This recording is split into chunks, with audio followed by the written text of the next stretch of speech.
Hello, everybody, and welcome to Taking Control, the ADHD podcast on rashpixel.fm. I'm Pete Wright, and that there is Nikki Kinzer. Hello, everyone. Hello, Pete Wright. Hello, Nikki. It's Q&A day. It's a grab bag of fantastic questions and hopefully some improvisational but sound answers to those questions as we dig into the show today. Before we do that, head over to takecontroladhd.com to get to know us a little bit better. You can listen to the show right there on the website or subscribe to the mailing list, and you'll get an email each time a new episode is released.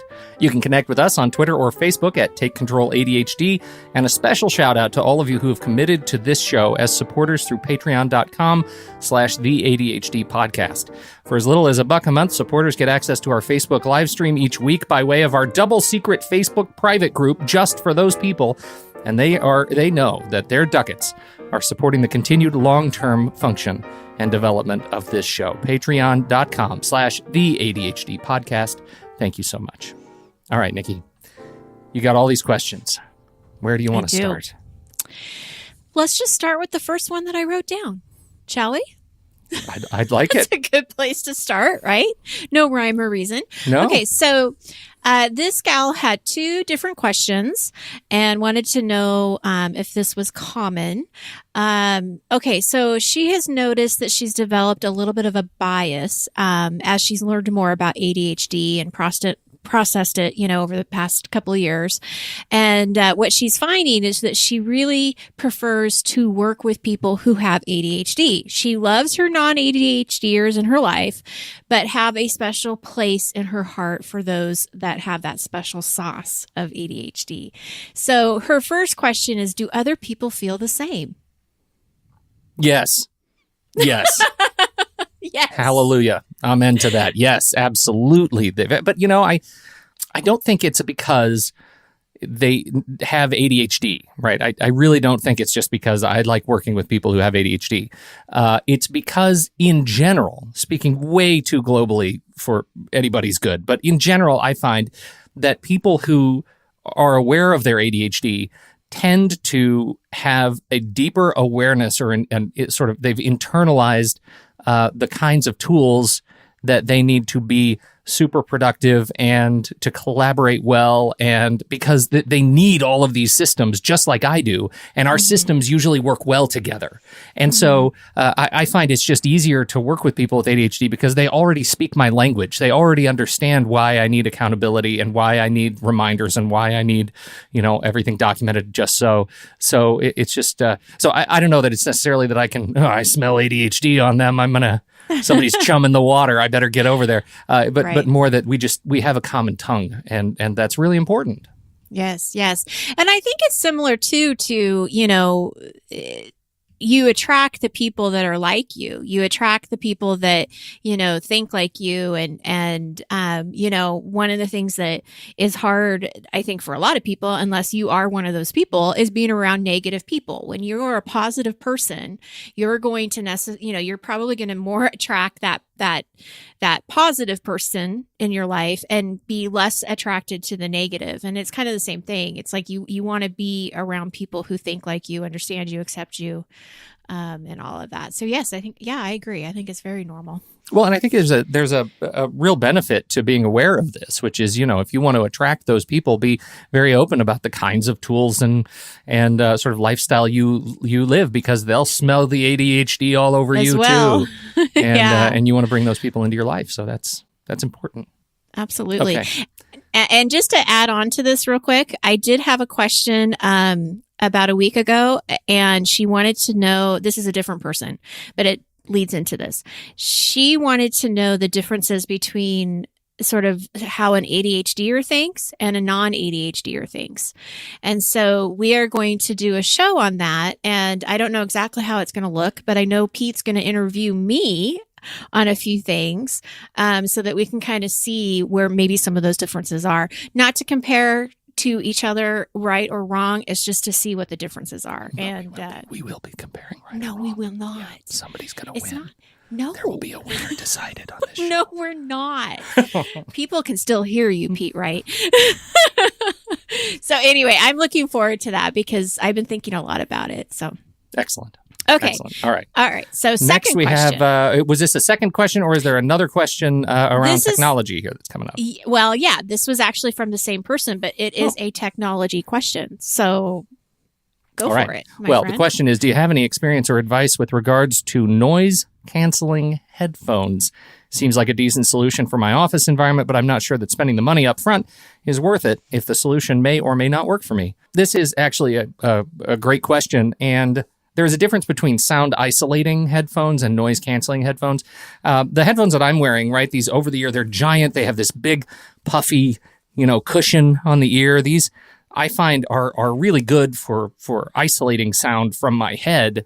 But it's more muffled, right? And so these are not noise canceling. They don't have any technology in them that is actively putting sound in my head, the white noise in my head to counter the noise around me. And what, the best noise canceling headphones are doing, the Bose noise canceling headphones, for example, they actually have microphones on them. So they're listening to the sound outside and they're actually putting in a cancellation wave, a white noise wave that your music can get through, but the exterior sound cannot. So it's very, very smart, and they are very, very expensive generally. And so you really, that's a smart question. You don't want to do this unless you have, you're sure it's going to work. You can get cheaper headphones. You can spend $50-$60 and get some Sonys with noise canceling built in. They're not as smart, but it might give you an idea as to whether this will work for you. You can get a sense of whether or not this is going to be a solution that'll work for you.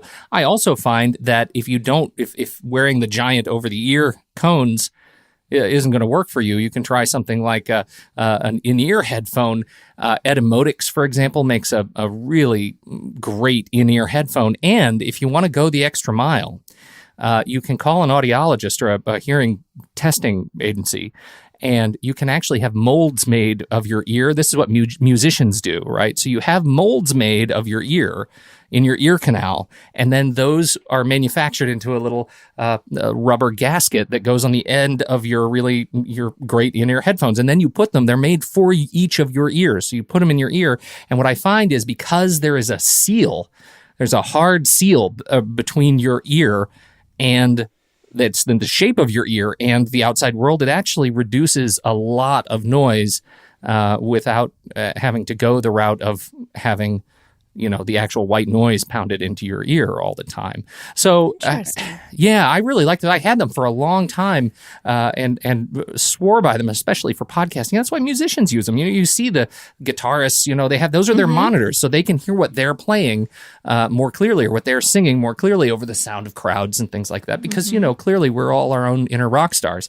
And you want to make sure that you have that taken care of. So that is one way to look at it. That's not a cheap route. And buying really nice Bose, noise canceling headphones, effectively is going to cancel it out. But if you don't want the technology of, noise canceling in your head all the time, this is kind of a fun way to be more discreet and have headphones that really lock in your brain. So, and you can just describe it to people as I'm putting out my inner rock star. I'm my inner rock star. Yeah, I am. That's what it is. I'm expressing that. Yeah. Yes, I love that. Okay. Yep. All right. So next question is for me. I am considering getting an ADHD coach, but I live in South Africa, and it seems like there is not much awareness of ADHD in adults yet. I've done a basic search and no real joy. I'm not sure whether I should try going to and this is in quotes, normal executive coach, and rather just try and screen and educate them on ADHD. Okay, so this is where I'm on the fly a little bit because I don't have I haven't prepared notes here. So when I first read this, I thought, normal, that's kind of funny to me because really what is normal? Yeah, no executive coach is normal. Everybody knows that. Right. I mean, and there's no normal ADHD coach either, right? I mean, the coach is not... you have to find a coach that you work with, regardless if you think they're normal or not. They should be only as normal as you are. How about that? Exactly. Yeah. I would say I think that you would be putting a lot of energy into the coaching relationship by trying to educate ADHD, to that coach if they don't know a lot about it. I don't know if it would be worth it So I think that it would be worth interviewing some executive coaches and finding out what their experience has been with ADHD, how much they know about it, what their style is normally, and kind of get an idea of if it would be a good match or not.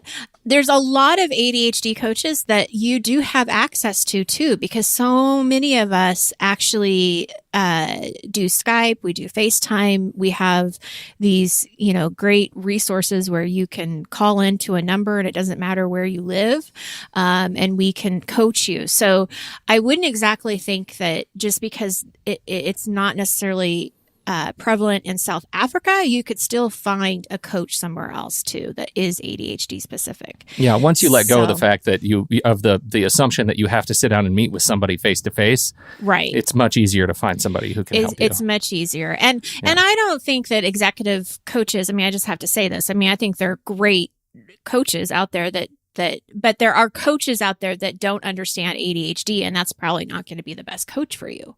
So I do think it's just like organizing. If you're going to have a professional organizer, make sure you hire somebody that understands ADHD.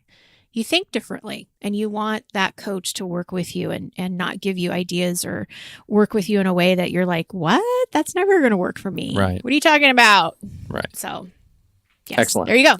Next question it's a great question. Do you have any good strategies for coming down from overstimulation? I find that I particularly get overstimulated during long meetings with colleagues, and sometimes from driving in traffic. It's hard to try to figure out a strategy once you're in that space. So I need some suggestions to try when I do get there.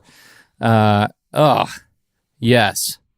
Oh, look, you're holding up a book. I'm holding Focused up a book. Forward. Yes, and indeed. It's called Focused Forward. And he answers your question beautifully. I mean, you want me to answer this right away? Well, I think you should answer it right away, yeah. Okay, tag on. Okay, so he is very much into mindfulness and into finding that safe, happy place in your mind that you can go to when you're going through an emotional ADHD storm. Absolutely recommend that you check that out. And what's so great about that is it doesn't matter what space you're in. No one knows what you're thinking. No one knows what's going on in your mind and how you're calming yourself down. So that is my suggestion. What's yours? Well, I'm a big fan of mindfulness too. If you're not checking out the meditation or mindfulness apps that we've recommended on this show, you should definitely do that. Make sure you have one at hand to tune that to be able to sort of tune that station in your brain and sort of retune it to something soft and AM. Yes. For me, actually, of late, and I find this interesting. And maybe it's akin to prescribing a stimulant for ADHD, right? You know, that the Adderall and Concerta, they're stimulant medications, right? And so that's what you already are overstimulated, so you prescribe a stimulant. I'm not a doctor or nurse on this stuff, so I'm not going to explain it. But what I've done for my brain is I stumbled onto this podcast of these four guys, these brothers and their dad, and they are playing a years-long Dungeons and Dragons game. And it's called The Adventure Zone. And when I am overstimulated, I'm not kidding, because this is a thing that I am absolutely furthest from participating in my day-to-day work life, right? So I'm working, I'm in meetings, I'm on shows, and I get myself overstimulated. What I need to do is take my brain and say, whoop, we're going to go over here for a little bit and simmer down this other part in the background. And so when I turn on these people playing ADHD or playing ADHD and dragons, playing Dungeons and Dragons together. They might have ADHD, you never know. Believe me. Yeah. Believe me, there are some issues there, but there are four. Their father and these three adult men are playing this amazing years-long game of Dungeons and Dragons, and I turn on an episode and I absolutely am able to disconnect in about 15 minutes. I'm feeling myself, my blood pressure goes down, like my pulse goes down. I'm just feeling more comfortable in my skin again. So find something like that distracts you enough, that is furthest from where you are right now. And that's one thing that works for me. I love that idea. Yeah. I am going to completely change the subject for a second, because when you talked about the medication, it brought up something that I watched this morning on the Today Show. There is a new documentary on Netflix. It airs today. It's from Mariah Shiver, and it's about Adderall and the epidemic between the abuse that they're finding in college students and young adults. Now, it's interesting because I watched the clip. I watched a few minutes on the Today Show, and what really bothered me, and I might actually send a little comment in to see if they'll do a follow-up, is they talk about the medication and how it's being abused. And it sounds like it's for people that, aren't using it for ADHD. They don't have ADHD. So I'm hoping that they will do a follow-up that will also explain why the medication is necessary for ADHD, because they're missing a very critical piece of this issue. And so I'm going to watch the documentary probably over the weekend. I'm totally going to watch it over the weekend and see what, I don't know what the angles are and everything. But anyway, I wanted to throw that out to the audience so that they can see it. And, I don't know. I mean, I'm not one to write a show and say, hey, you should do this. But this really sparked something to me. It's like you're missing half of the story here. So we'll see what happens. It's a very important half. Right? It is, because it just makes it look like all these people are using it to abuse it, and they're forgetting about the people that need it, Right. And whose lives and livelihood depend on these medications. Yeah. And they're comparing it to, more heavier drug use. And well, I know that, they're controlled substances. And so a lot has changed in the years since we've been dealing with meds in our house and having to, make the right phone calls at the right time, coming from the doctor, going to the pharmacy. Things have changed for good. We want controlled substances to actually be, controlled. But there are certainly some challenges with that. So that'll be an interesting story to watch. All right. Yes. Okay. Moving on. So there was a shout out from a listener who talked, and I don't have the email in front of me, but I know that he was a big advocate for Trello and Habit Bowl. Mm-hmm. And he really felt like these were good apps to use, and they worked with him or worked for him and his ADHD. I'm familiar with Trello. I'm not familiar with Habit Bowl. I don't know if you have any ideas or thoughts around these things. Habit Bowl is, you remember we've talked about these habit streak apps, right? Streaks. And we've talked about these kinds of apps where you have something you want to learn to do, and it takes a long time to form habits. And so this is a little app that notifies you, and you can set your goals and that kind of thing. Okay. Habit Bowl is a really beautifully refined version of that, and with lots of great features and wonderful interaction design, and it's a good looking, cool app. And so,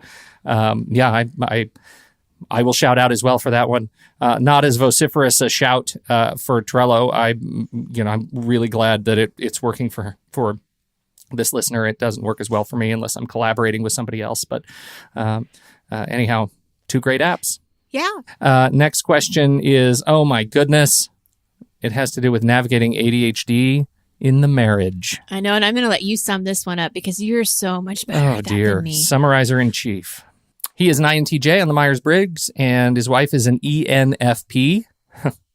That's a fascinating polarization there. Both have ADHD, but given their personalities and individualities, it looks different for both, and we respond very differently. In my case, I love putting all my work into systems and scheduling time. Lists and schedules are comforting, and they give me a sense of confidence, peace, and direction. See, back to that other question, I'd want to hang out with this person right here. We have the same language. But his wife is directly opposite. His Trello boards and to-do lists and schedules absolutely stress her out. Totally relate to that, too. She loves living in the moment, taking life as it comes, being spontaneous. She enjoys chaos and the lack of structure because it leaves room for unanticipated possibilities and the excitement and freedom of making decisions in the moment. Schedules feel suffocating to her and restrictive. How do you know what you'll need or want to do at a given time before you get there, she says. They're both pretty good at accommodating one another, he says, but sometimes this can be a significant tension because they approach things so differently. For instance, and here's the nut, they're in the middle of remodeling their house.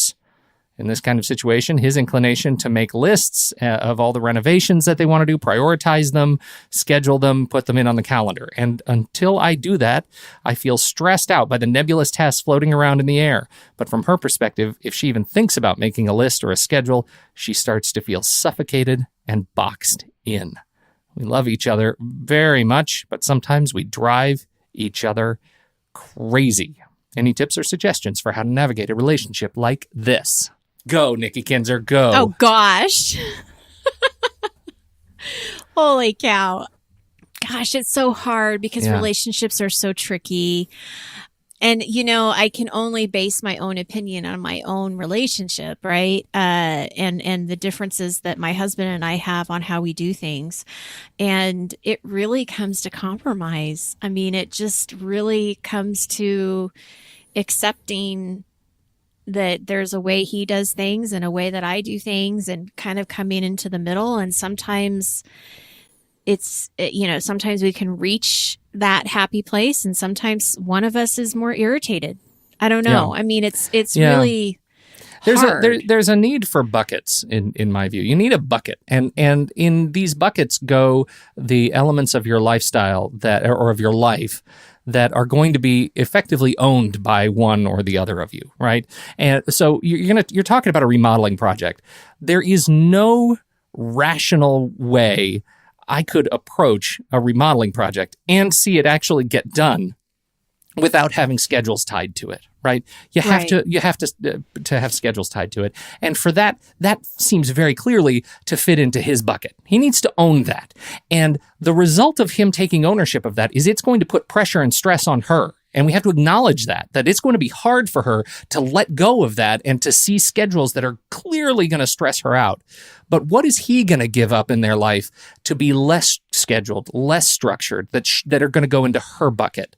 The things that, like you just have to be able to define these buckets and take on that role. I mean, for us, the buckets are, much more clearly around money. My wife handles a lot more of the financial stuff. They used to be in my bucket years and years ago.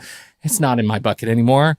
My brain just doesn't handle it the way hers does. So it's in her bucket. And money still stresses me out. It puts pressure on me. It pushes me against a wall, because it's not my comfort zone. But there are things that I have in my bucket as well that stress her out, that push her. And that compromise has come, the compromise has become sort of comforting because we both know that it's pretty even.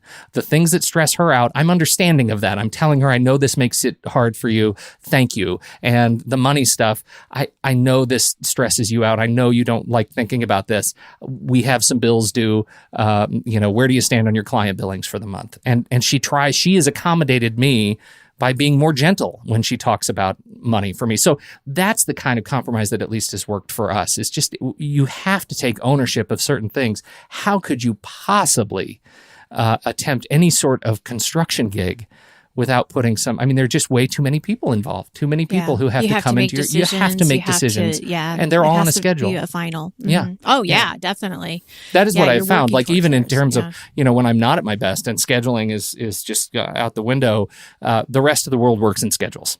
It's just the way it is. And that's one of the accommodations you have to come to terms with. So there you go. I mean, it's not a black and white answer. So I think we did what we could without being marriage counselors. It's a really hard one, without right? being marriage counselors. Yeah, truly. Yeah. So, okay, there you go. Next question. How can you remind yourself of reminders? Like you need to set your alarm to go to lunch, but you forget to set your alarm. So I have a little story about this. It was perfect timing. This came in just this week, and I just was talking to a client about checking her calendar and reminding her to check her calendar. And so what we found in this conversation is reminders weren't helping her. Alarms were not helping her because the alarm would come off or would go off, and if she was in the middle of something, she'd turn it off. And so, and then the alarm goes, the notification at that point goes away, right? Like it doesn't come back unless you have it as a reoccurring thing. So alarms for her weren't working, but I still wanted her to try to get into the habit of checking her calendar. She still wanted to get in this habit. So this is what we came up with. Every morning she goes and gets a cup of coffee.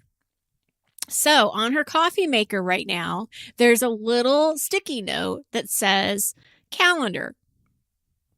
And that's her reminder to go check her calendar. So it's not an That's alarm. great. It's nothing, and it's going to stay there until it's a habit, which, who knows, that it could stay there. It could be a permanent fixture as part of her coffee maker if she wants it to be. But that's what we did. So that's what I would encourage her to do is, what's the pre-step before the alarm? Because if you're not remembering the alarm, then what's going to remember you or remind you to do that? So, any other thoughts? Huge. Well, of course, for me, it's always going to be a digital solution, and it probably shouldn't be in most cases. But in this case, I actually have set the apps that are most important to me to remind me to do things. I've set them to open when I start my computer. So like my Todoist is the first app that launches after my computer's been shut down. So it's the first thing I see. And that is the same thing I think that you're talking about, right? Right. There's a visual. Put the reminder as the first thing you see wherever you're going to be. And I'm already working on my computer during the day, so it's the first thing I see. And so whether it's a Post-it note on the coffee maker or something written on a whiteboard in the shower, right? I mean, that's another one. That's where you're going to be, like calendar. When you're in the shower, as you're there, you're thinking about it. So I think that's great. Put the reminder where you're going to be. Absolutely. Yeah. All right. Okay. So last question. And this actually was a question that was in our Patreon group. But I wanted to share it with the world because the last time you and I talked about hyperfocus was in 2014. That's a long time ago, Nikki Kinzer. It was a long time. And it was funny because the question is there a way to stop the hyperfocus? Her bosses are getting a little mad at her about it. And I remember we did a show on hyperfocus. So I went back into our archives and I put the link into our Facebook page and said, listen to this and then let me know if you have any questions. And she did. And she's going to try the alarm strategy, which I remember is that strategy of setting those alarms. If you're going into something that's more hyper-focus mode, like you think you're going to get into hyper-focus, having those reminders, those little alarms, they're going to pop in and say, okay, you have 15 minutes, you have 10 minutes, 5 minutes, whatever. Yeah. But I thought it was still worth us kind of just having another conversation about hyper-focus because 3 years is over 3 years is a long time for us not to talk about it.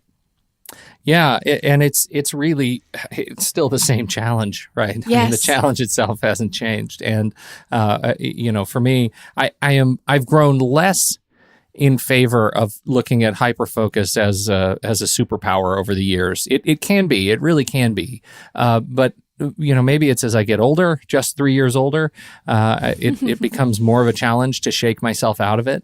When I get into it, I would say, on the other hand, as I get older, it's much harder for me to fall into it. I'm struggling with hyperfocus less than I have been, but when I fall into it, it's harder for me to get out. Like it can go for days with little sleep, wake up thinking about the same thing, invasive thoughts, can't get out of it. But maybe because of all the other accommodations in my life that's that I have around the diligence of work when I'm going to do the work, alarms and things. Maybe I'm sort of softening the blow of hyperfocus, but that's not to say. So I guess that's to say maybe there's hope. There's hope. Well, there's something about what you just said. I think there's something about what you just said is that you have put these.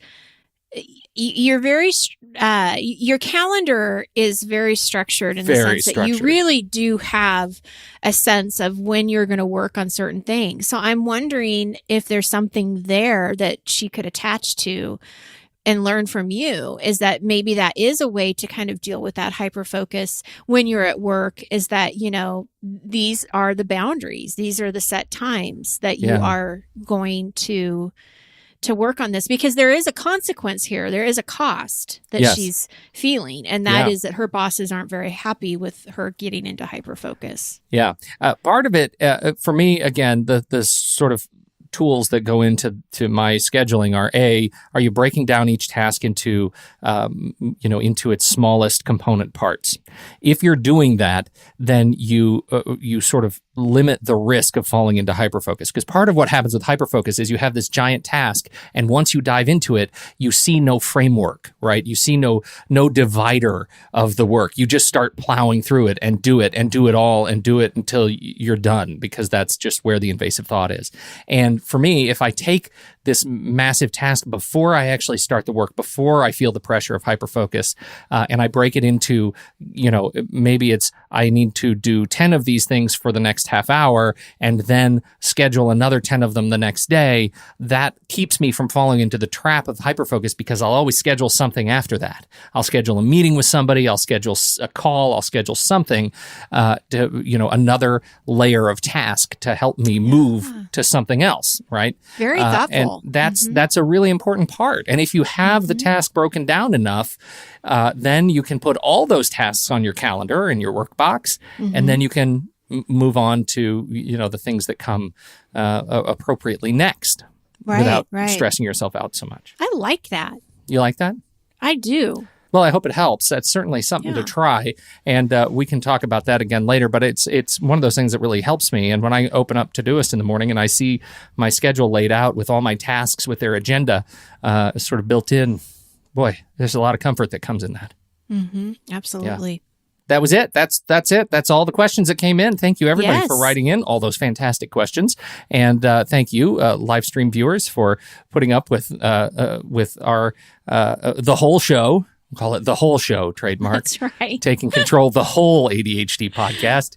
The good, bad, and not ugly. The good, bad, and the coughing. A lot of editing. That's right. Some good editing today. But thank you all. We really appreciate you doing this. And obviously, I'm coming in here like just death warmed over, but it's because I just love this whole thing. Like, I love this whole experience. This is really, really fun doing this. And people don't know you have 102 fever right now. I do. And so I'm looking at Pete Wright, and there's this like glaze in his eyes. It is kind of a glow. So I have to say, you did a fantastic job today for having the flu, cold, whatever it is that you're dealing with.